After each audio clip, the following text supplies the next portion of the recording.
시간에는 입의 기운으로 사는 인생이라는 제목을 가지고 하나님 말씀을 증거하도록 하겠습니다.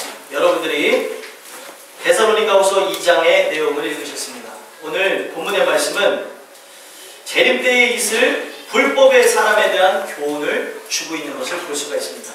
왜 불법의 사람에 대해서 그것을 교훈의 말씀으로 그들에게 증거했느냐? 데살로니가 교인들이 그 당시에 거짓 교사들이 출현해가지고 하나님의 말씀을 왜곡하여서 지금 좀 있으면은 그리스도가 오실 거니까, 예수님이 오실 거니까 소위 말하면 전 재산을 다 팔아가지고 우리는 그분이 오심만을 기다리면서 말씀을 봐야 되고 기도해야 되고 오늘 그때가 언제인 줄 모르니까 그렇게 있어야 된다. 말씀에 대해서 왜곡되어지고 잘못된 시각으로 인해서 모든 삶을 내팽겨 버린 사람들처럼 하는 몇몇의 사람들이 있었기 때문에 지금 사도 바울이 그들에게 다시 편지를 쓰면서 주는 내용이 무엇이냐면, 재림 때에는 반드시 불법의 사람이 나타나게 될 것인데 그 불법의 사람이 나타나면 우리 주님이 곧 오실 것이 분명하기에 좀 더 명확하게 준비는 해야 되겠지만 그때가 이르기 전까지는 우리는 동일한 모습을 가지고 살아가야 된다고 사도 바울이 얘기를 했다는 것입니다. 그리고 소위 말하면 불법의 사람이 나왔을지라도 여러분들의 삶을 다 내팽개치는 것은 하나님의 말씀에 위배되는 것이고 바람직하지 못하다는 것입니다. 제가 저곳을 보면서 우리가 활짝 핀 모습으로 주님을 맞이했으면 좋겠다고 아까 제가 말씀드렸던 것처럼 우리는 지금 하는 그 삶의 모습 그대로, 내 영혼의 모습 그대로 주님을 보게 되는 것입니다. 아멘이십니까? 그런데 주님을 딱 보게 될 때에, 우리의 생명도 이 생에서의 생명은 이제 끝나게 되는 것인데, 이제 내 생으로 이제 연결되어질 때에 여러분들의 모습이, 우리의 영혼은 죽는 한이 있더라도 영혼은 활짝 펴 있어야 되는 거 아닙니까? 근데 주님을 만나뵙는 그날에 어떤 이들은 저 활짝 핀 상태로 죽은 꽃처럼 주님을 배우는, 영혼의 상태도 그 모습 그대로 만나는 사람들도 있겠지만 육적으로나 영적으로 다 지어져 져가는 꽃의 모습처럼, 떨어지는 벚꽃날처럼 주님을 만나는 사람들이 있을 거예요.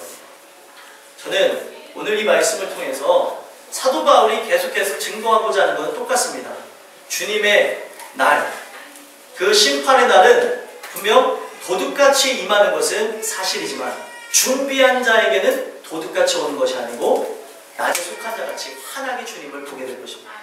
오늘 여러분들과 제가 이 말씀을 토대로 해서 여러분들이 종말에 대해서는 관심이 없는 삶일 수도 있습니다.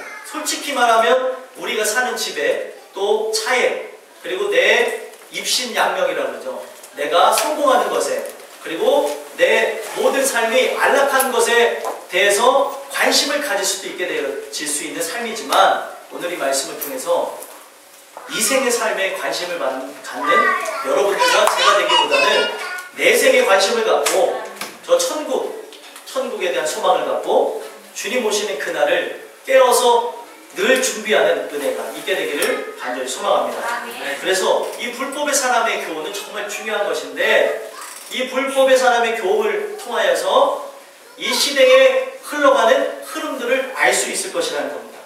그래서 2장 1절과 2절에 보면은 종말 사상에 동심하지 말아야 될 것에 대해서 당부를 하고 있습니다. 종말을 가르치는 일들이 이제 많아질 거라는 거죠. 저희 교회에서도 가르칠 것이지만 거기에 핵심이 무엇이냐? 우리가 그 현상에 대해서 연구하는 사람들이 많아요. 그렇죠? 종말의 때에 이런 일이 있을 것이다, 저런 일이 있을 것이다. 정말 그것에 대해서 아는 것은 중요하고 그분들의 연구가 필요한 것도 사실이지만 이것보다도 중요한 것이 있다는 것을 사도 바울이 강조하고 싶은 거죠. 지금 1절과 2절 다시 한번 읽어볼까요? 읽겠습니다. 시작. 형제들아, 우리가 너희에게 구하는 것은 우리 주 예수 그리스도의 강림하심과 우리가 그 앞에 모임에 관하여 영으로나 또는 말로나 또는 우리에게서 받았다는 편지로다. 주의 날이 이르렀다고 해서 쉽게 마음이 흔들리거나 두려워하거나 하지 말아야 한다는 것이다. 아멘. 자, 여러분들 보십시오. 이 성경의 핵심을 말씀드리겠습니다. 성경의 핵심은 하나님의 사랑이죠. 아멘이시죠? 네. 이 내용을 보면 다 하나님의 사랑을 얘기하고 있습니다. 하물며 계시록도 하나님의 사랑을 얘기하고 있어요. 종말에 대해서도 하나님의 사랑을 얘기하고 있습니다. 근데 제일 중요한 하나님의 사랑에 대해서, 그 핵심에 대해서는 이야기를 안 하고 자꾸 현상에 대해서만 파헤치는 것이 요즘에 종말론 세미나의 어떻게 보면 하나의 행태적인 모습이라는 거예요. 자, 여러분들도 아시겠지만 이 종말에 잘못 빠지게 되어지면, 이런 것에 대해서 잘못 알게 되어지면 어떤 일이 일어납니까? 신천지에도 들어갈 수 있는 거예요. 여러분들과 제가 제일 이 말씀을 토대로 해서 일단 가장 중요한 핵심을 잡고 가야 되는 게 무엇이냐면, 하나님이 이 모든 종말의 때를 통하여서 우리에게 주시고자 하는 메시지의 가장 핵심은, 하나님이 택한 사람들, 하나님이 구원할 사람들은 두려워할 이유가 없다는 거예요. 아멘이십니까? 자, 여러분들이 예를 들면 여기서 열심히 하는 분은 그래도 조금 자신이 있지 않을까요? 저는 그런 생각은 가져요. 조금 더 신앙생활 열심히 하는 사람은 조금 더 자신이 있지는 않을까? 라는 생각을 갖는데, 만약에 그 조금 더 자신을 갖는 그 부분에서 열심히 하지 않는 분들은 오늘 주님이 오신다고 하면 어떤 마음이 들까요? 또 여러 가지 현상들이 종말의 때를 대변해주고 있다고 하면 어떤 마음이 들겠습니까? 두려움이 있겠죠. 근데 우리 안에 하나님의 사랑이 동일하게 있잖아요. 하나님의 말씀이 우리 안에 충만히 있으면 이 종말의 때가 어떤 형식으로 일어나든지 간에 이것은 의미가 없습니다. 왜 그렇습니까? 주님이 심판하러 오시는 이유는 뭐예요? 구원받은 사람에게는 심판을 하러 오시는 겁니까? 아니면 우리가 이 세상의 모든 고난과 역경으로부터 해방하기 위해서 오는 겁니까? 해방하기 위해서 오는 거예요. 근데 왜 두려워하냐는 거예요. 사도 바울이 그 핵심을 찌르는 겁니다. 거기 막 두려워 떠는 사람들이 있고 막 재산을 팔아가지고 막 모여서 막 통성기도 하고 막 그런 모습들이 있었다는 거죠. 이거는 예나 지금이나 동일한 모습인데 이해는 갑니다. 왜 이해는 가냐? 우리 예수님이 이 땅에 오셔서 공생애를 다 사시고 우리를 위해서 죽으시고 그리고 부활하시고 승천하시는 그때부터 말세가 시작된 겁니다. 말세가 시작됐다는 건 무엇이냐? 주님이 저 하늘에 올라가시는 모습 그대로 오실 것인데 그날이 바로 어떤 날입니까? 심판의 날이라는 거예요. 근데 여러분들과 제가 써야 되는 건 무엇이냐면 심판의 날이라기보다는 재림의 날입니다. 재림의 날은 어떤 의미를 갖고 있냐? 신랑을 만나는 날이에요. 아, 신랑을 만난다는데 특히 감들이 없으세요. 어떻게 남자가 예수님을 만나? 이런 의미가 아니라 우리가 마치 신랑을 기다리는 신부의 마음처럼 그렇게 보고 싶었고 그렇게 사랑했던 그분, 성경 속에서 봤던 그분을 실제로 보게 되는 거니까 얼마나 좋겠냐는 거예요. 재림의 날은 믿는 자들에게는 심판의 날로 대변되어질 것이 아니라 영광의 날이고 생명의 면류관, 의의 면류관, 그리고 성경에 나오는 썩지 않을 면류관 등등등 우리가 받아야 될 면류관을 받는 날이고 상급을 받는 날이고 천국에 들어가는 날입니다. 근데 어찌 재림의 날이 온다고 하는데 두려워하는 모습이 있냐는 거예요. 자, 그거를 보시자는 거예요. 예나 지금이나 동일합니다. 재림의 날이 우리에게 찾아오는 것이지 믿는 사람에게는 심판의 날이 오는 것은 아닙니다. 그런데 이 재림의 날과 심판의 날이 같이 오는 거죠. 그렇죠. 그러다 보니까 이 심판의 날이 이르는 날에, 재림의 날이 이르는 날에 전 세계적으로 일어나는 현상들이 있기 때문에 사람들이 그 현상에 대해서 당연히 관심을 가질 수밖에 없게 되는 것입니다. 그렇게 되는 그때에 여러분들과 저는 이 사도 바울의 그 의미를 잘 기억하여서 불법의 사람이 나오기 전까지는 우리가 살아가는 그 삶 속에서 동일한 모습으로 우리가 언제 그날이 올지는 정확하게 알지는 못하지만 그냥 은혜로 쭉 하나님의 안에서 전진해 나가는 여러분들과 제가 됐으면 좋겠습니다. 말세에 일어나는 현상들 아시죠? 성경을 몰라서 일어난 일들이 많이 일어납니다. 1992년 10월 28일 날 다미성교회에 빠졌던 사람들이 2만 명 내지 3만 명이 산에 올라가서 기도를 했습니다. 12시에 주님이 오실 거라 그랬는데 막 그것을 뉴스데스크에서 막 보도하고 얼마나 대서특필됐는지 사람들이 다 아는 이야기였어요. 그들이 얼마나 뜨거웠습니까? 여러분들, 우리의 신앙이 나의 열심으로도 충분히 뜨거울 수 있습니다.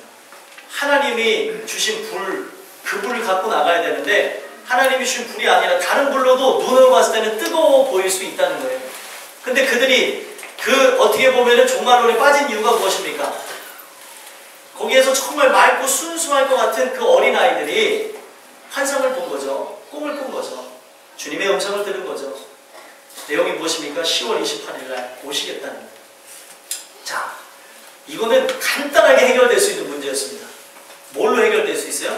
말씀을 찾아봤으면 당연히 해결될 일인데 말씀에는 뭐라고 나와 있습니까? 그날과 그 시는 천사도 모르고 아들도 모르나니 아버지만 아시느니라. 아멘. 아멘이십니까? 자, 무슨 내용인지 아시죠? 감이 오시죠? 아멘. 거기 내용을 토대로 봤을 때 누구만 아신다고요? 아버지가 누구예요? 하나님만 아신다는데, 아니 하나님만 안다는 거를 아들도 모른다는데, 아들도 언제 오신지 모른다는데 거기에 일어나는 악한 현상을 보자는 거예요. 아이들이라고 해서 하나님이 아들도 안 가르쳐준 거를 그 애들한테 가르쳐주겠습니까? 생각해 보시자고요. 가르쳐줘요, 안 가르쳐줘요? 아니, 가르쳐주면 내 아들한테 가장 사랑하는 장자, 우리 예수님한테 먼저 가르쳐주겠죠. 예수님한테도 안 가르쳐주는 거를 애들한테 가르쳐주냐는 거예요. 근데 애들이 얘기하니까 얼마나 순수해 보이고 깨끗해 보입니까? 그러니까 사람들이 다 믿었습니다. 성경은 온데간데 없어요. 여러분들, 이 마지막 시대에 여러분들과 제가 이 말씀을 생명처럼 여겨야 되는 이유가 거기 있는 것이에요. 그 말씀을 토대로 해서 우리가 충만하지 않으면 언제든지 넘어질 수 있습니다. 근데 사람들이 성경만 읽어봤어도 알 수 있는 그 내용을, 그것을 안 읽어봤는지 아니면 읽어보고도 무시했는지는 모르겠어요. 보십시오. 그들이 한 행동이 겉으로는 선해 보이지만 아들도 모르는 거를 알았다고 하면 얼마나 신령한 것이고 얼마나 충만한 것이고 얼마나 뛰어난 것이에요. 그 안에 이미 교만이라는 게 있었고 그 안에 이미 말씀의 왜곡이라는 것이 있었습니다. 말세에 일어난 현상은 이와 같은 것이라는 거예요. 지금 말세의 시작이 되어졌으니까 이미 사도 바울이 사역했을 당시에 많은 사람들이 주님이 언제 오시지 고난과 역경이 오니까 주님을 기다리는 건 당연한 것인데 만사를 제쳐두고 주님만을 기다린다고 하면서 자식도 내팽개치고 아내도 내팽개치고 남편도 내팽개치고 예수님만을 그렇게 주장한다고 하면서 모든 걸 포기하는 그들에게 사도 바울이 얘기하는 것이 무엇이냐면 3절에 보면 뭐라고 얘기하고 있습니까? 한번 읽어보겠습니다. 시작. 누가 어떻게 하여도 너희가 미혹되지 말라. 먼저 배교하는 일이 있고 저 불법의 사람 곧 멸망의 아들이 나타나기 전에는 그날이 이르지 아니하리니. 아멘. 지금 불법의 사람 멸망의 아들이 나타나기 전까지는 그날이 오지 않을 것이라는 거예요. 근데 아직 그날이 오지 않을 지금 불법의 사람, 가장 중요한 불법의 사람 멸망의 아들이 나타나지도 않았는데 왜 너희는 만사를 제쳐두고 그 모든 것을 신앙을 위해서 한다고 하면서 내 사랑하는 이들까지 다 내팽개치며 나가는 거예요. 신앙은 물론 하나님과 1대1 관계인 것은 사실이지만 성경에 있는 내용들을 보십시오. 혼자 구원을 받으려고 하는 것이 구원받은 사람의 모습이 아니라 구원받은 사람은 언제든지 가족 단위로 구원을 받으려고 애를 썼습니다. 아멘이시죠? 그렇다면 여러분들의 가정이 중요하고요. 저는 우리 땅끝교회 식구들이 다 가족이라고 생각하기에 우리가 이 마지막 시대에 서로 권면하면서 또 끌어주면서 위로해주면서 봐야 되는 건 무엇이냐면 함께 구원을 받는 것이라는 거죠. 아멘. 여러분들과 제가 이 말씀을 통해서 봐야 되는 것은 그때가 곧 있으면 이루어지지만 아직은 때가 아닌데 왜 이 세상에서 하나님의 말씀이 기준이 되지 않고 사람이 기준이 되어져서 자꾸 그들에게 치우쳐서 나가냐는 것입니다. 여러분들과 제가 지금 말씀을 지금 함께 나누는 이 시간에도 저쪽 지구 다른 곳에서는 지진이 나서 4,500명이 죽을 것이라는 예상이 나오고 있어요. 네팔이라는 곳에서 지진이 나가지고 지금 많은 사람들이 죽었죠. 네. 아마 더 많은 사람이 죽을 것이라고 지금 얘기를 하고 있습니다. 거의 수도 가까운 곳인가. 그런데 보십시오. 지금 말세의 지마를 살아가고 있어요. 예수님이 이제 부활 승천하셨을 때부터가 말세 시작이라면 지금은 말세의 끝자락에 와 있습니다. 왜 말세의 끝자락에 와 있다고 얘기하냐면 이제 말세의 징조가 있을 것이라는 것을 우리 예수님께서 말씀을 통해서 얘기하셨어요. 마태복음 24장에 잘 나와 있죠. 그 말세의 징조의 형상 가운데 무엇이 있습니까? 지진이라는 게 있고, 그리고 기근이 일어나고요, 그리고 전쟁이 일어나는 그런 모든 모습들, 그리고 그것뿐만 아니라 재앙들이, 천재지변들이 곳곳에서 일어나게 될 것입니다. 지금 보십시오. 화산 활동이 지금 예를 들면 1900년대에 일어났던 화산 활동과 2000년대에 일어나는 화산 활동, 지진 활동에 이르기까지 몇십 배가 뭡니까? 엄청나게 증가가 이루어졌고, 지금은 지진의 어떤 판의 대가 지나가지 않는 데서도 지진이 일어나는 시대가 됐어요. 말세의 지말이라는 것을 알려주는 하나의 징조죠. 현상이죠. 그리고 또 어떤 일이 있습니까? 지금 우리가 이렇게 편안하게 신앙생활하고 말씀을 듣는 이 중에도 지구 반대편에서는 순교의 피가 뿌려지고 있는데, 저번에 보니까 한 30명에 되는 사람이 예수님을 믿는다는 그것만으로 막 총으로 막 맞아서 죽는 일들이 일어나더라고요. 그리고 참수형에 당하고. 우리가 지금 편안하게 신앙생활하는 중간에도 하나님의 뜻이 이루어지면서, 하나님이 언약하신 내용이 이루어지면서 전 세계에 복음이 증거되고 있습니다. 이제는 곧 있으면 주님이 오신다는 것이 이제 기정사실화되어진 것이죠.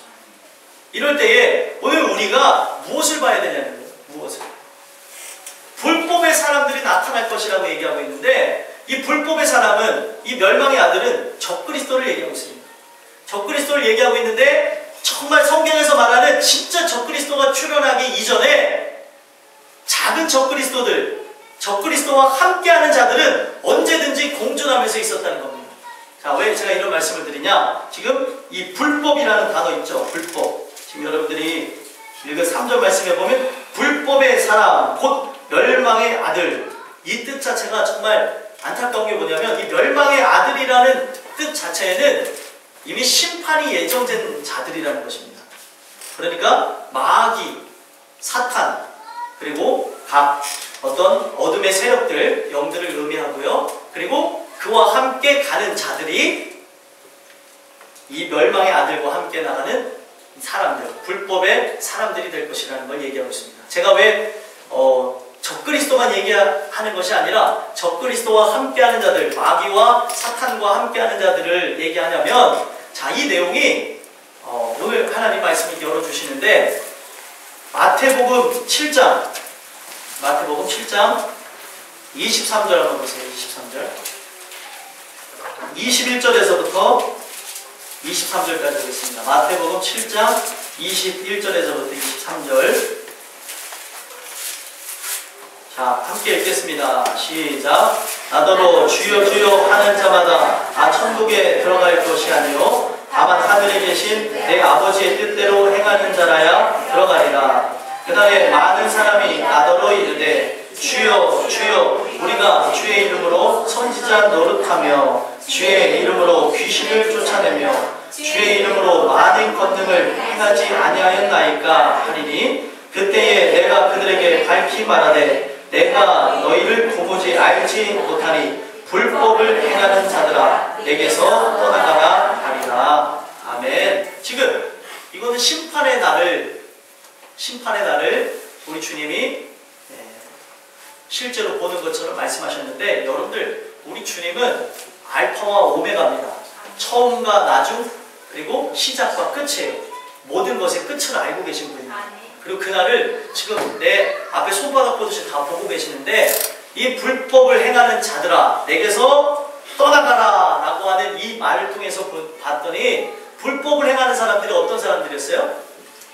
22절에 보니까 주여 주여, 주의 이름으로 선지자 노릇하고 주의 이름으로 귀신을 쫓아내고 주의 이름으로 많은 권능을 행한 사람들이 불법을 행한 사람이었습니다. 여기서 말하는 불법과 여기 데살로니가 후서에 나오는 불법이라는 단어가 같은 단어입니다. 자, 불법의 사람이라고 데살로니가 후서에서 말하는 불법의 사람이라는 건 적그리스도를 의미합니다. 그렇다면은 지금 수많은 능력이 있다고 하는 사람들이, 은혜 있다고 하는 사람들이 지금 이 순간에도 누구를 쫓아가고 있다는 거예요? 누굴 쫓아가고 있어요? 잘 생각해 보세요. 누굴 쫓아가고 있어요? 마귀를 쫓아가고 있다는, 적그리스도를 쫓아가고 있다는 거예요. 여러분들 무섭지 않습니까? 지금 우리가 주여 주여 행한다고 해서 다 되는 것이 아니라 아버지 뜻대로 행하는 자만이 하나님께로 올 수 있다고 21절에 마태복음 7장 21절에 전제를 놓고 얘기하고 있는데, 그들이 하나님 앞에 나가서 하는 모습을 보십시오. 감히 전지전능한 하나님 앞에 주여 주여 내가 주의 이름으로 선지자 노릇하고 주의 이름으로 귀신을 내어 쫓고 많은 권능을 행하였거든. 왜 자기를 모르냐면, 아니 주님이 모른다고 하면은 잘못했습니다. 왜 이게 맞는 말이죠? 어떻게 주님 앞에 따질 수 있습니까? 벌써 이들의 모습은 불순종하는 아들의 세력이고 마귀의 세력의 같은 모습이고 거짓말을 하는 모습이 같다는 것입니다. 근데 오늘날 제가 왜 이 말씀을 여러분들 앞에 드리냐? 문제는 무엇입니까? 지금 이 마지막 시대에 불법의 사람과 같이 하는 불법을 행하는 자들아 다 내게서 떠나가라 라는 이 말씀을 토대로 봤을 때 마지막 시대는 불법을 행하는 사람들, 그리스도가 아닌 적그리스도를 믿는 사람들이 많이 나타날 것임을 설명해주고 있다는 거예요. 그렇다면 오늘 여러분들과 저를 보자고. 오늘 여러분들과 저, 지금 여러분들 땅끝교회에 들어와서 조금은 안심은 하시지만 이 안에서도 진짜 예수님을 믿는 사람이 있고 예수님을 안 믿는 사람이 있고, 성경이 말하는 하나님을 섬기는 사람이 있고 성경에서 말하지 않는 하나님을 섬기는 분이 있습니다. 자, 왜 그러냐면 여러분들 제가 금요철야 때 설교를 했는데 금요철야 때 말씀을 드렸죠. 바알 선지자들이 엘리야와 갈멜 선상에서 누가 진짜 하나님이냐를 가를 때에 바알 선지자들이 진짜 하나님인 거라고 믿었기 때문에 자신의 몸에 이 칼을 그면서까지 그 제단에 불 떨어지라고 기도를 한 것입니다. 바알이라고 하는 거는요, 사실 사상이에요, 사상. 이 교회 안에 들어와서 어떻게 보면은 예수 믿으면 복 받는다, 번영의 그런 사상을 집어넣고, 예수 믿으면 마치 우리가 모든 것을 다 이기게 될 만한 그런 죄악의 사상들이 막 들어와서 탐욕스럽고 죄악스러운 하나님을 믿게 만드는 것이 바알 사상입니다. 어떻게 보면은 똑같이 하나님의 이름을 부르나 그 하나님이 다르게 만드는 것이 이 바알 숭배의 본래 목적이라는 거예요. 그렇다면 그 바알이라는 것이 이 성경에 보면 지긋지긋하게 이스라엘 백성들에게 남아서 싸우고 하는 것처럼 오늘날도 이 바알 숭배가 없느냐? 이제는 교회 안에 침투해서 역사하고 있습니다. 저는 분명히 성경에 나온 하나님을 증거하고 있는데 지금도 바알의 하나님을 찾는 분들이 있어요. 바알의 하나님이 어떤 하나님이냐? 내 죄는 하나님 앞에 하나도 토설하지 아니하고 하나님 앞에 헌금이 아닌 뇌물을 드리면 이 모든 걸 하나님이 죄를 덮어주실 것이다.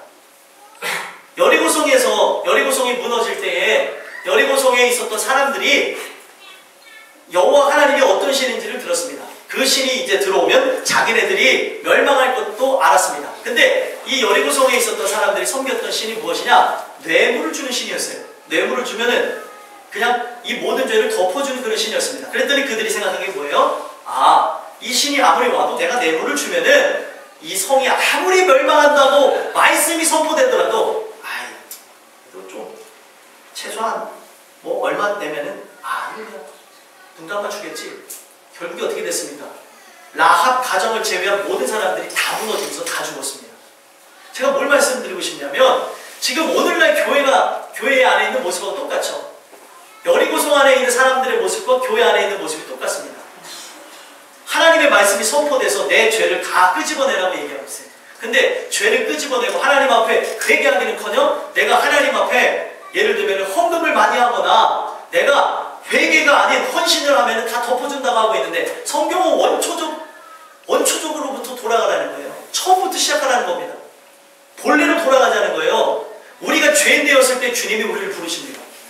근데 죄인이 아닌 사람들이 교회 안에 앉아있는데 어떻게 구원을 받겠냐는 거예요. 우리 예수님이 뭐라 그랬어요? 나는 의인으로 부르는 것이 아니고 죄인을 부르러 왔다고 했어요. 근데 근데 죄인이 되어지지 않은 사람들이 어떻게 구원을 받냐는 거예요. 여러분들 변질이 아닙니다. 원래 본색이 드러나는 거예요. 뭘 말씀드리고 싶냐면 장로님이 되어졌는데 변하시는 분들이 있죠. 변하는 게 아니고 원래 모습이 드러나는 거예요. 원래 모습. 성경은 그 열매를 통해서 그 나무를 안다고 얘기하고 있습니다. 오늘 우리가 왜 이 말씀을 들으면서 불편함을 갖기도 하고 우리의 자신을 돌아봐야 되는 이유가 무엇이냐면 이 시대에 부르짖는 하나님이 성경에서 말하는 하나님이 아니라는 거예요.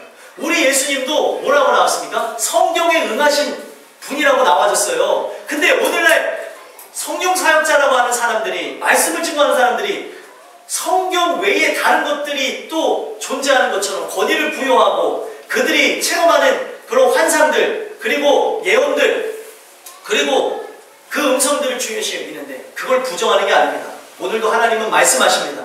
하지만 이 모든 것을 성경이라는 거룩하신 하나님의 말씀에 비춰보지 않는다면 그 누구도 그 길을 자신하며 나갈 수 없는 시대라는 겁니다. 여러분들 예언을 잘 맞추면 참 선지자고 예언을 못 맞추면 거짓 선지자입니다. 제가 그런 차원을 얘기하는 게 아니에요. 오늘날 우리 사람들은 그렇게 얘기를 하고 있는데 정말 하나님의 말씀과 함께 해야지만 참 선지자고 참 목자고 참 하나님의 사람이고 그리스도인이고 참 직분자입니다. 근데 하나님의 말씀이 기준이 되지 않다 보니까 오늘 내가 주의 이름으로 내 의가 살아서 활동하면서 나가고 있지만 내가 주의 이름을 부르짖는다고 해서 구원받았다고 생각하고 주의 이름을 외침으로써 어떤 능력이 일어난다고 해가지고 내가 하나님의 사람이라고 하고 있는데 말씀에 비교해서 그 말씀 앞에 온전하게 살아가는 사람이 아니라면 가짜라는 겁니다. 가짜예요, 가짜. 제가 만약에 그렇게 살고 있다면 저도 가짜고 여러분들도 가짜예요. 연약한 거를 제가 의미하는 게 아닙니다. 무슨 말인지 이해하시죠? 오늘날 일어나는 이 모든 것을 보시자는 거예요. 불법을 행하는 사람들은, 여러분 불법을 행하는 사람들은 정말 아까 안타까운 게 뭐냐면 여기서 말하는 불법을 행하는 사람들이라는 건 다 믿는 사람들을 의미했어요. 이미 하나님이 떠나 마귀에 속한 사람들, 하나님 안이 아닌 바깥에 있는 사람들에게는 의미가 없는 얘기지만 지금 이 불법의 사람을 따라가는 사람들은 이 마지막 시대에 분명히 그들을 따라가고 무너지는 그런 날들이 오게 될 것이라 얘기하고 있습니다. 여러분들은 오늘 이 말씀을 들으시면서 어떤 생각이 드시는지 모르겠어요. 아무리 제가 이런 말씀을 드려도 감흥이 안 올 수도 있습니다. 말세, 지말이고 종말이 코앞에 닥쳤고 지진이 어디서 일어나도 아무 상관이 없다는 것이 현대인들의 특징이에요. 말세에 일어난 현상입니다. 지금 여기에 멸망의 불이 떨어진다고 해도 먹고 마시고 즐기는 것이 말세, 지말의 현상입니다. 성경에서도 이미 나와져 있고 우리도 그런 모습으로 죽을 겁니다. 제가 이 말씀을 드리는 것은 우리 땅끝교회 식구들 한 사람도 떨어지는 열매들이 아니었으면 좋겠어요. 다 구원받는 사람들이었으면 좋겠습니다. 같이 하나님을 정말 외쳐야죠. 같이 하나님을 성경에서 말하시는 하나님을 믿어야죠. 오늘 우리가 성경에서 말하는 그 하나님을 믿지 아니하고 내가 지금 죄를 버젓이 행하고 있는데도 불구하고 내가 이것을 하면 하나님이 덮어주실 것이다. 절대 그런 하나님이 아니라는 거예요.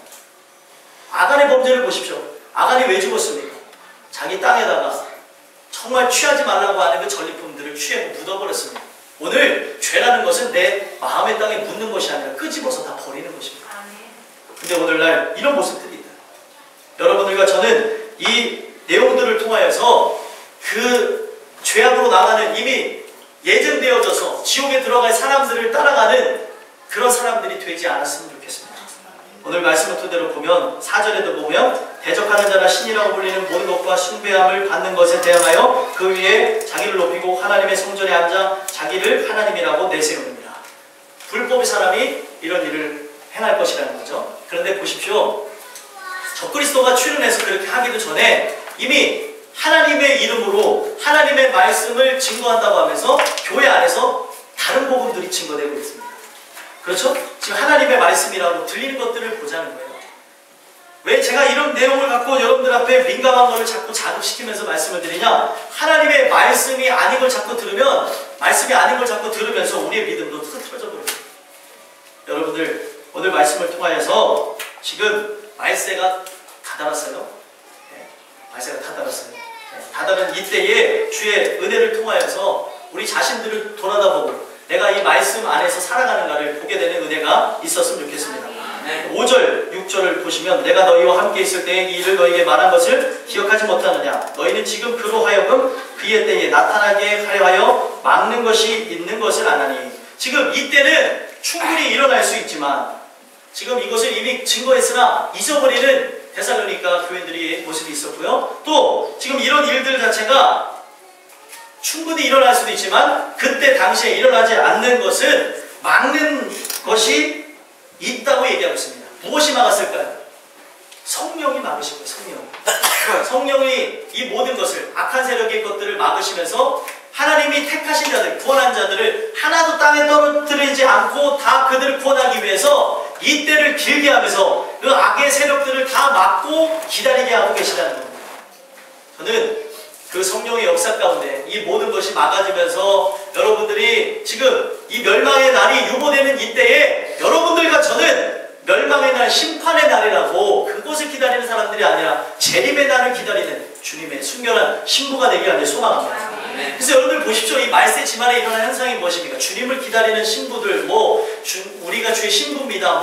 신부운동들이 막 일어나고 있어요. 말세 집안에 일어나는 똑같은 현상입니다. 그때에 오늘 우리가 그것이 진짜인지 가짜인지를 분별하지 않으면 충만한 것을 원하는 사람들, 우리가 더욱더 은혜로 살고자 하는 사람들이 죄악에 어떻게 보면은 이것을 성경에는 불법이라고도 얘기하고 불이라고도 하고 있는데 인간의 어떤 탐욕을 자극하는 그것에 빠지게 되어질 수 있다는 것입니다.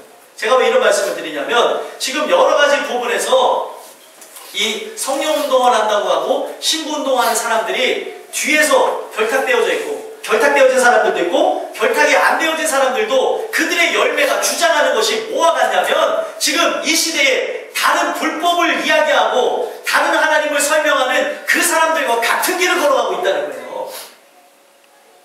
좀 더 구체적으로 말씀을 드리면 이 말세에 불법의 사람들이 막 일어나게 될 것입니다. 지금 하나님이 지금 이 모든 걸 막고 계시니까 아예 이 불법의 사람들 중에서 작은 자들이려 하지만 진짜 적그리스도는 출현하지 않는 이유가 바로 여러분들을 구원하기 위해서 지금이라도 우리가 회개하고 주의 영광을 위해서 살아가게 하기 위해서 그런 걸 유보시키는 것 뿐이지 하나님의 때가 되면 모든 것이 이제 다 드러날 날이 오게 될 것이다.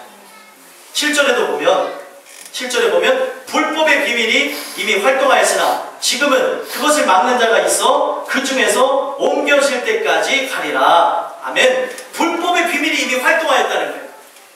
불법의 비밀이라는 건 사단이 지금 믿는 자들을 결탁하고 또 믿는 사람뿐만이 아니라 어떤 경제, 정치, 사회, 군사일까지 이것을 결탁하여서 지금 이 세대를 그냥 뒤집어 엎으려고 하는 그런 움직임이 있지만 지금 이것을 막는 성령 하나님이 계시기 때문에 지금까지는 이것이 잘 유보되고 있지만 결국엔 그날이 오게 될 것입니다. 그럼 그날이 올 때에 참 믿음을 가진 사람은 구원을 받지만 그날이 올 때에 믿음이 없는 사람들은 그들과 함께 따라갈 수밖에 없다는 것입니다. 제가 왜 이런 말씀을 드릴까요? 이제 작은 불법을 행하는 사람들 이미 적그리스도가 출현하지 않는다라도 적그리스도와 같은 길을 걸어가는 하나님의 말씀을 왜곡하는 자들이 지금 이 세대는 꽉꽉 차 있는 시대입니다. 그랬을 때에 여러분들과 저는 8절에 나와져 있는 거 정말 중심적인 말씀입니다. 오늘 말씀의 핵심인데 이것대로 살아가신다면 여러분들과 저는 승리할 수 있습니다. 자, 8절 한번 읽어보겠습니다. 읽겠습니다. 시작. 그때에 불법 환자가 나타나니 주 예수께서 그 입의 기운으로 그를 죽이시고 강림하여 나타나심으로 해하시리라. 아멘. 불법 환자가 나타난다고 얘기하고 있습니다. 적그리스도가 나타날 것입니다. 그렇죠? 근데 그 적그리스도를 우리 예수님께서 어떻게 이기신다고요? 그 입의 기운으로 그를 죽이실 것이라 얘기하고 있어요. 아멘이십니까? 오늘 우리가 봐야 되는 건 무엇이냐면 지금 적그리스도가 출현하기 이전에 작은 적그리스도들, 수많은 적그리스도들, 그 어떻게 보면 적그리스도와 함께하는 마귀의 세력과 동조하는 수많은 사람들, 말씀을 갖고 장난치는 자들이 많이 나올 것입니다. 보십시오. 우리 예수님을 시험할 때 마귀가 뭘로 시험했습니까? 말씀을 갖고 시험했습니다. 그랬더니 우리 주님이 뭘로 이기셨습니까? 말씀으로 이기셨습니다. 이 마지막 시대에 여러분들이 왜 말씀으로 서 있는가를 설명해 주는 말씀입니다. 나중에도 이 마귀의 세력을 우리 주님은 말씀으로 이기실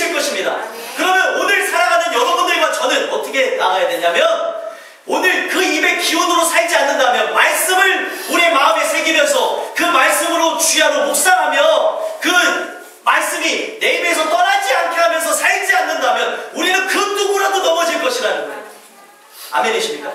왜 말씀이 중요한가를 보셔야 됩니다. 사역자요? 사역자라고 해서 여러분이 듣게 되는 게 아니에요.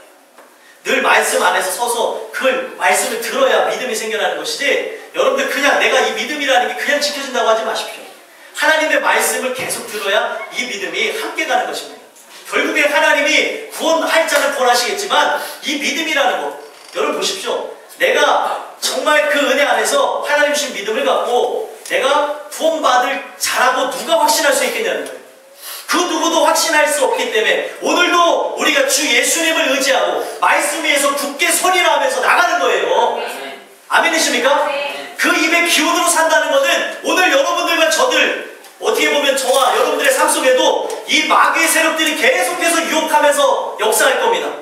세상에 탐욕을 좋아하는 사람에는 탐욕을 갖고 역사를 할 것이고요. 또 영적인 걸 좋아하는 사람들에게는 영적인 걸 갖고 흔들어 놓는 이때에 여러분들이 말씀을 서서 이것이 거울인데 이것을 통해서 비춰보지 않는다면 그 누구라도 아무리 신앙이 뛰어난 사람이라도 다 넘어질 것이다.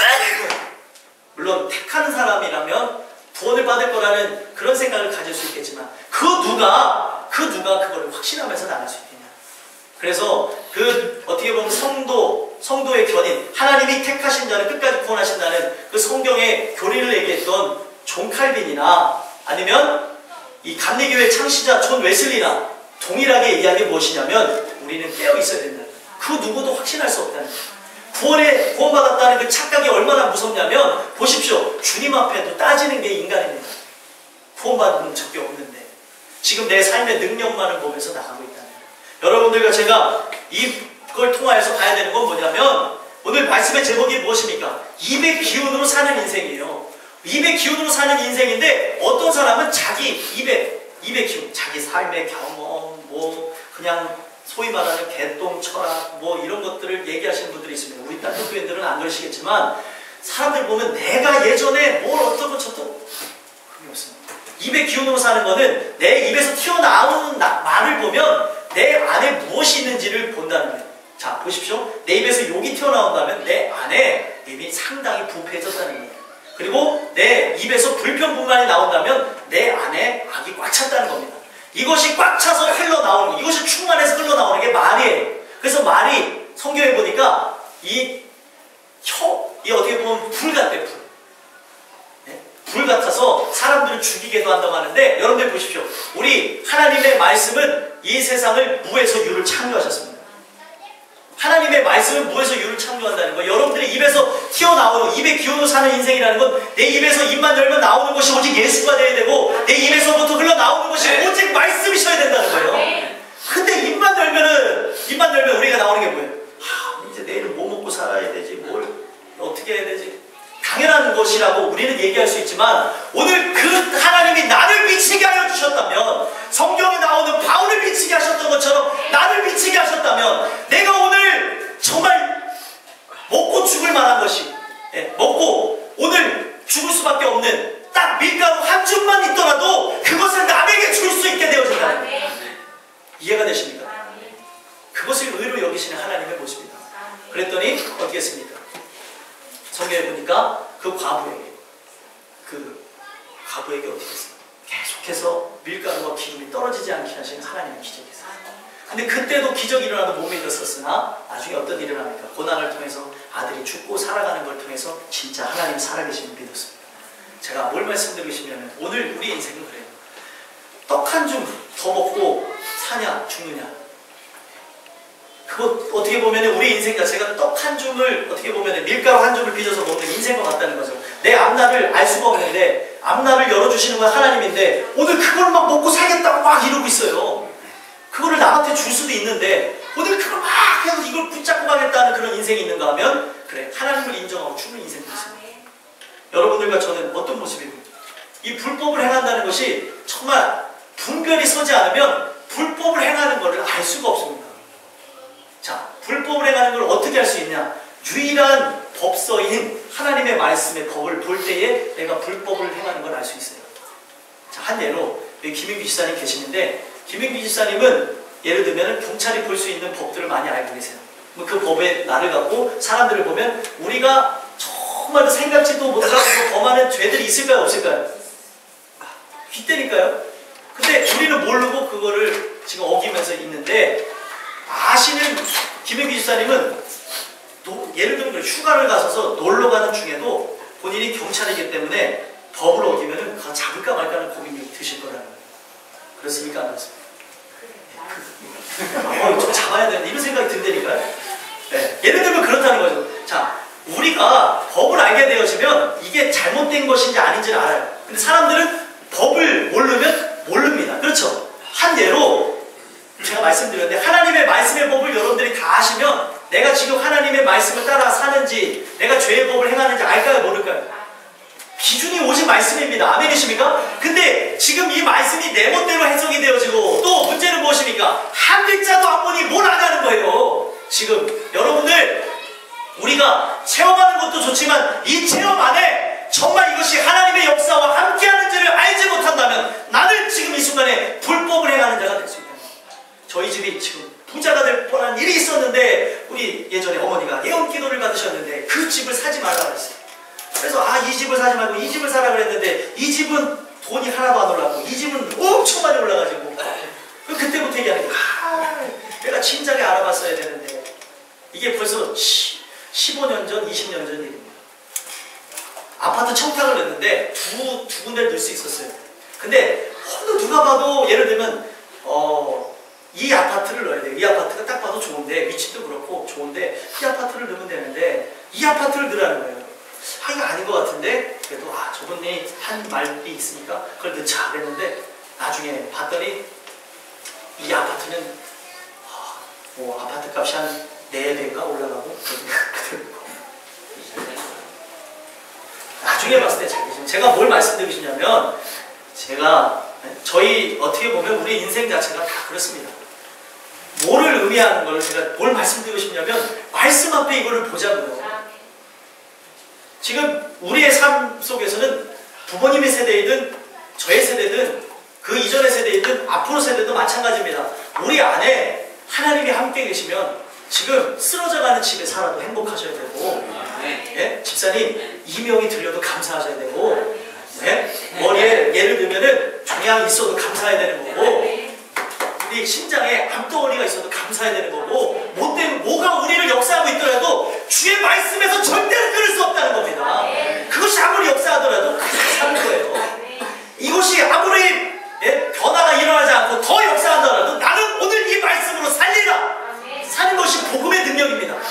근데 오늘 내 살아가는 삶 속에 변화가 없다 해서 또 내가 그냥 이렇게 정말 밤에 나가서 열심히 일하고 하니까 이제 귀에서 헛것이 다 들리지. 아유, 내 진짜 혼자 사는 것도 억울해 죽겠는데 귀에서 자꾸 뭐라. 오늘 말씀이 우리 안에 어떻게 역사하시는 거죠? 이거는 내 삶에 어떤 고난을 역경이 있어도 뛰어넘게 하시는 것이 하나님 말씀이거든요.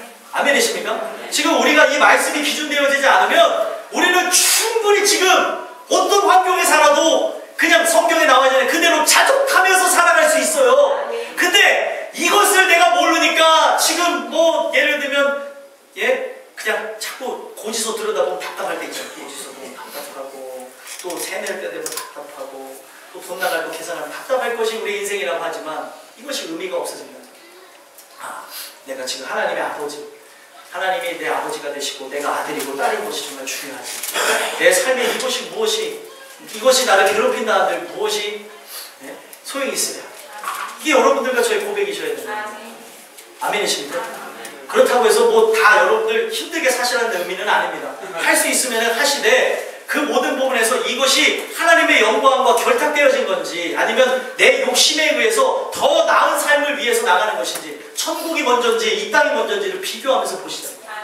그것을 통해서 우리가 진짜인지 가짜인지, 내 마음이 어디로 치우쳤는지 안 치우쳤는지를 알 수 있다는 겁니다. 왜 제가 이렇게까지 열변을 토하면서 얘기하겠습니까? 9절, 10절을 한번 다 읽어보겠습니다. 읽겠습니다. 시작. 악한 자의 나타남은 사탄의 활동을 따라 모든 능력과 표적과 거짓 기적과 표적과 불의의 모든 속임으로 멸망하는 자들에게 있으리니 이는 그들이 진리의 사랑을 받지 아니하여 고담을 받지 못함이라. 아멘. 말세에 일어나는 현상은 이 불법한 자가 나타나서 이 진짜 불법한 자, 적그리스도가 아니어도 적그리스도와 함께하는 자들이 나타나서 하는 게 무엇입니까? 지금 모든 능력과 표적과 거짓 기적과 불의의 모든 속임으로써 모든 사람들을 흔들어 놓겠다는 거예요. 자, 여기서 말하는 모든 능력이라는 것은 우리가 생각할 수 있는 범위를 넘어선 거예요. 예를 들면은 팔이 없어요. 팔이 없는데 팔이 자라날 수도 있습니다. 그렇다고 이게 뭐 창조가 돼요. 이게 재창조다, 뭐 창조다 해갖고 하나님의 기적이라고 하는 사람들이 있는데 이것도 마귀도 할 수 있어요. 지금 제가 왜 이런 말씀을 드리냐면 특히 뭐 힌두교나 이슬람교에서는 죽은 사람도 막 기도하면 일어난대. 그럼 여러분 그거 믿으시겠습니까? 네? 믿겠어요? 어머, 나 죽은 사람이 일어나는 거 보니까 창조자라는 능력이 여기 있네 하고 거기 가시겠어요? 말씀이 있는 사람은 그 앞에서 어떤 일이 일어나도 그것을 안 믿습니다. 그것이 일어나더라도 마귀가 이런 것들도 할 수 있겠구나. 여러분들 왜 마귀가 이것을 할 수 있는가 보십시오. 그들이 살아난다 한들 그 사람은 원래 어디에 속한 거예요? 어둠에 속한 거예요. 어둠에 속한 자를 그들이 그렇게 하든 안 하든. 우리가 어떻게 보면 이걸 제가 이 창조 하나님의 권한 아닙니까? 또 신학적으로 논하려는 것이 아니라 지금 이런 일들까지도 마귀가 해갈 수 있다는 걸 말씀을 드리는 거예요. 그리고 표적이라는 것, 사인이죠. 거룩해 보이는 사인들을 막 줍니다. 한 예로 미국에서 유명한 사람이 있어요. 온몸에 문신한 목사가 있어요. 근데 문신을 왜 하냐 물어봤어요. 여러분들 제가 문신하고 나왔다세요. 김희쌤 제가 문신을 하고 나와서 할렐루야가 어때요?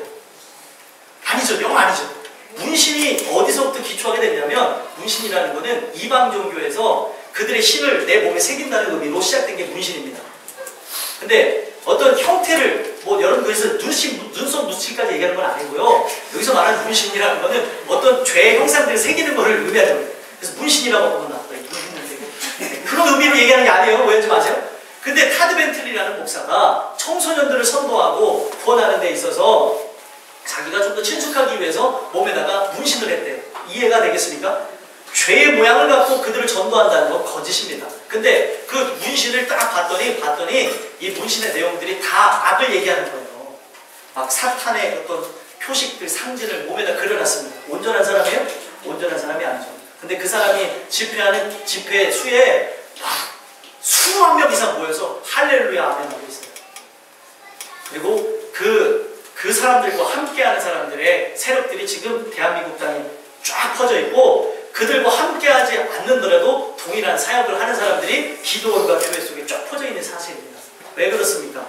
오늘 말씀이 기준이 되어지지 않은 시대에 나왔습니다. 거짓 표적, 거짓 사인들을 원하고 있어요.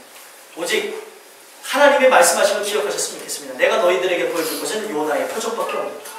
요나의 표적은 무엇입니까? 하나님의 구원하시고자 하면 절대로 땅에 떨어짐이 없고 우리 전하는 사람이 정말 그 사람들이 예수 안 믿었으면 좋겠더라도 예수를 믿는 것이 하나님의 능력이라.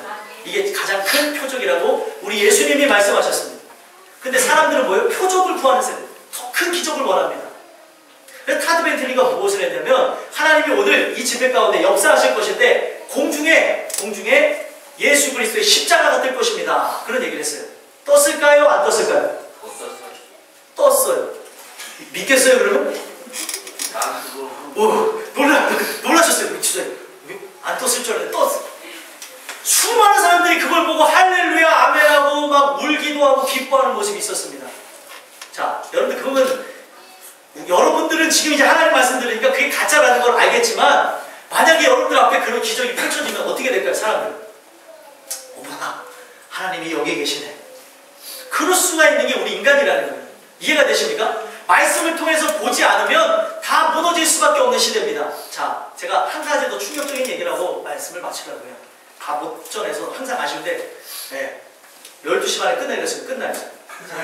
여러분들 제가 뭘 전하고 싶냐면 말씀지만 어떤 현상까지 일어날 수 있냐면 그 표식이 뭐라고 밝혀졌냐면 과학기술의 하나의 일환으로 해서 공중에다가 십자가 모양의 홀로그램을 쏜 거래요.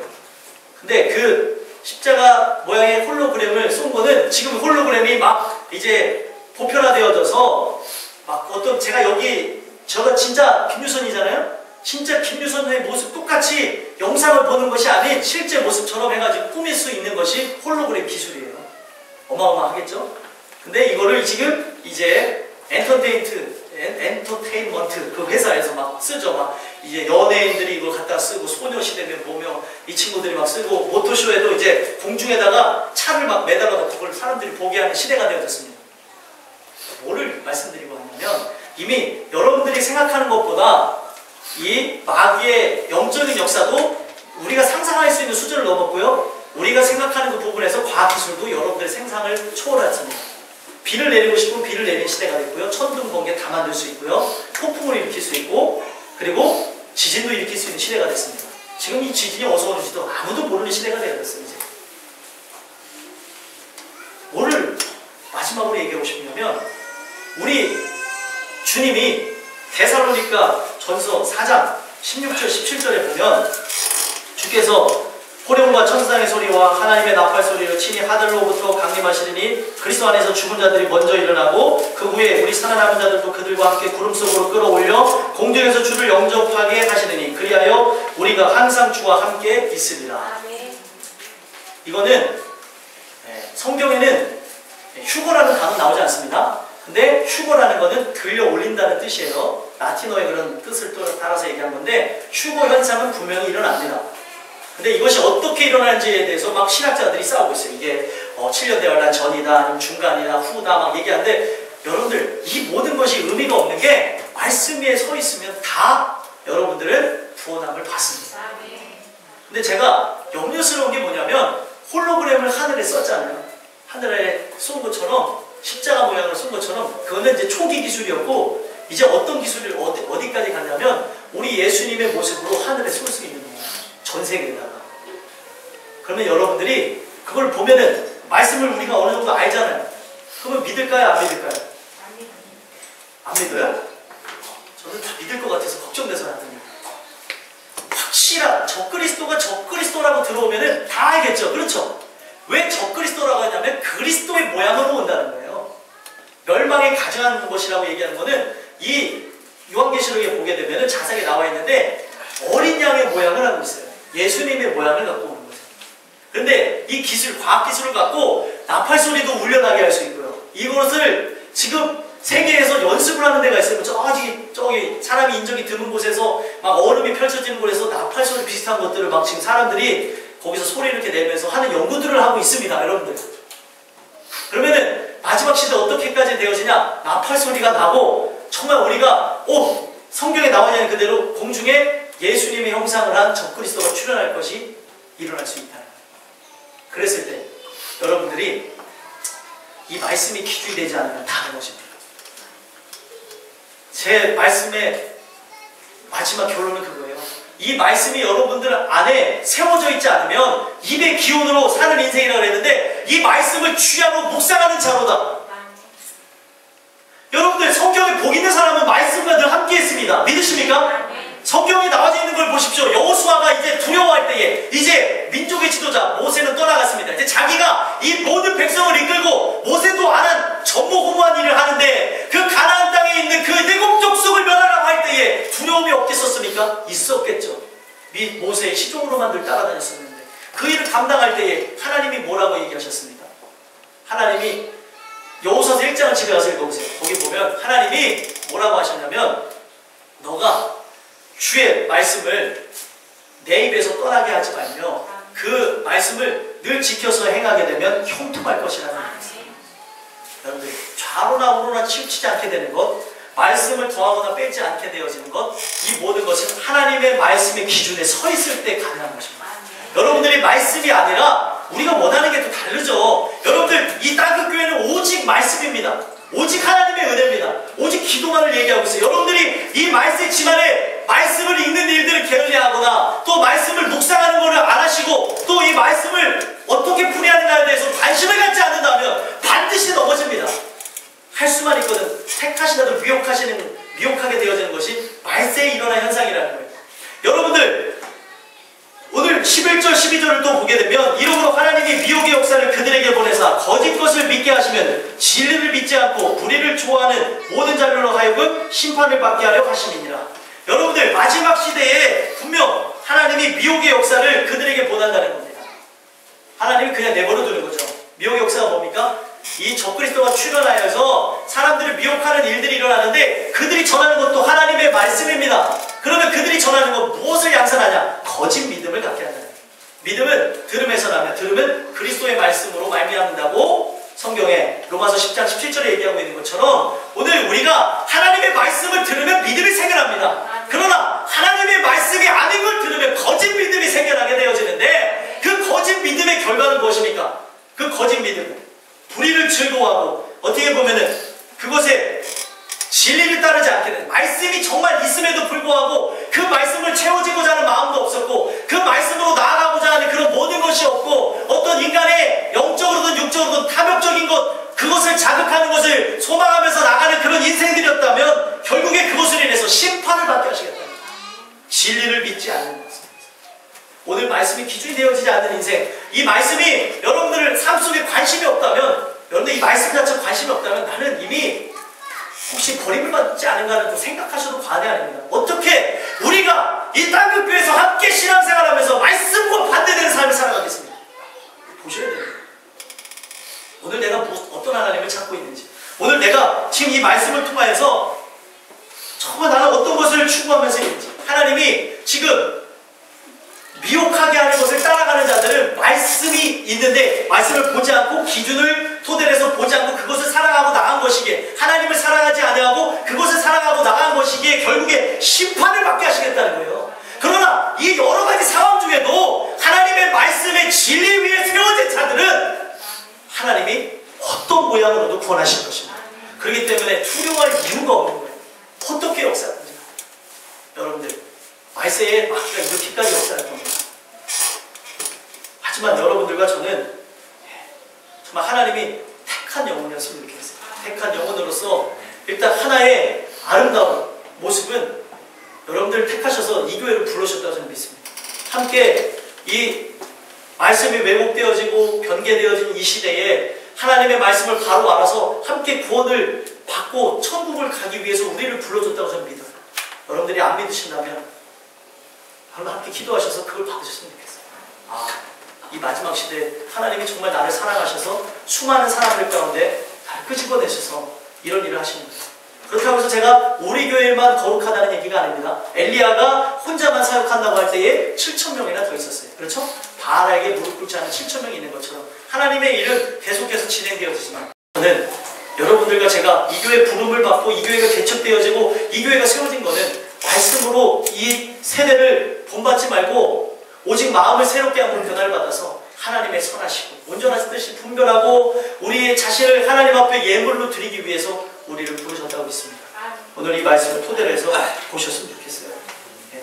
내가 말씀에 이런 현상들이 일어날 것인데 현상을 쫓지도 마시고 말씀 위에만 세워져 있으면 결국에 그것을 다 분별해내고 우리가 그것을 이기게 될 것이라 저는 믿습니다.